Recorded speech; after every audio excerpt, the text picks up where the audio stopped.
लाल दरवाजा, the red door.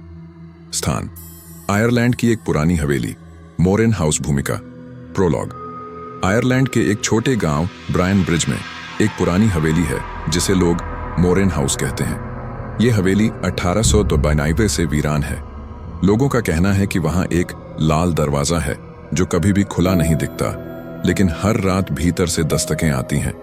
कोई नहीं जानता उस दरवाजे के पीछे क्या है, और जिसने जानने की कोशिश की वो कभी लौटकर नहीं आया। अध्याय 1। नई शुरुआत। नीना, एक भारतीय आर्किटेक्ट, एक प्रोजेक्ट के लिए आयरलैंड आती है।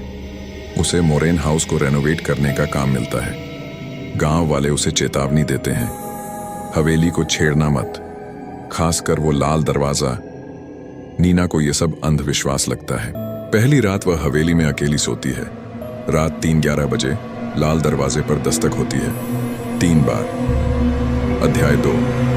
वो जो दरवाजे के पीछे है। नीना दरवाजे की ओर जाती है, बंद, लेकिन उसके पीछे किसी के चलने की आवाज आती है। अगली सुबह उसे दीवार पर एक पुरानी तस्वीर मिलती है।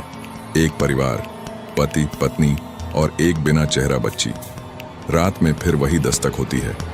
इस बार नीना दरवाजे के पास जाती है और जमीन पर खून से लिखा हुआ एक वाक्य देखती है, मत खोलो, वो बाहर आ जाएगी। अध्याय 3। हवेली का इतिहास। नीना गांव के लाइब्रेरी में हवेली के बारे में पढ़ती है। 1892 में उस घर में एलिजाबेथ मोरेन रहती थी, जिसकी बेटी सारा मानसिक रोग से पीड़ित थी।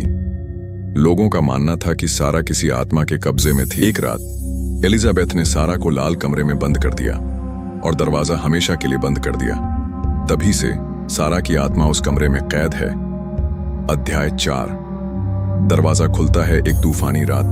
नीना डर से कांपती है, लेकिन अचानक लाल दरवाजा खुल जाता है, बिना किसी हवा के, अपने आप। दरवाजे के भीतर कोई गहरा अंधेरा है और बीच में एक छोटी बच्ची खड़ी है जिसका चेहरा पूरा धुआं बन चुका है, और वो कहती है, तुमने मुझे बुलाया, अब मैं बाहर आ गई हूं। नीना बेहोश हो जाती है।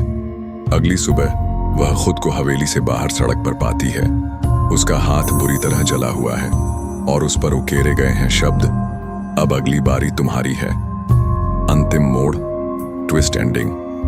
नीना भारत लौट आती है, लेकिन हर रात 3:11 बजे उसके घर की दीवार पर खून के निशान उभर आते हैं और धीरे धीरे उसके घर का एक दरवाजा लाल होता जा रहा है।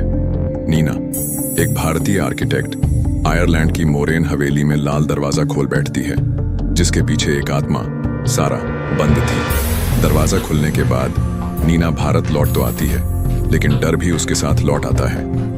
अध्याय 1। भारत में कुछ गड़बड़ है। नीना अब मुंबई में रहती है। वह हर रात 3:11 बजे उठती है, पसीने से लथपथ। उसके कमरे की दीवार पर एक अजीब लाल निशान दिखने लगा है, कुछ वैसा ही जैसा मोरेन हाउस में था। वह सोचती है कि यह सिर्फ तनाव है, लेकिन फिर कपड़े खुद से अलमारी से गिरने लगते हैं। बाथरूम के शीशे पर नमी में उभरते हैं शब्द, तुमने मुझे बाहर निकाला। अध्याय 2। पुरानी आत्मा, नया ठिकाना। नीना सीसीटीवी कैमरा लगवाती है। अध्याय 4। आत्मा को खाना चाहिए। शरीर। जब नीना होश में आती है, डॉक्टर कहते हैं, आपको नींद में खुद को चोट पहुंचाने की आदत है। लेकिन नीना जानती है ये कोई बीमारी नहीं।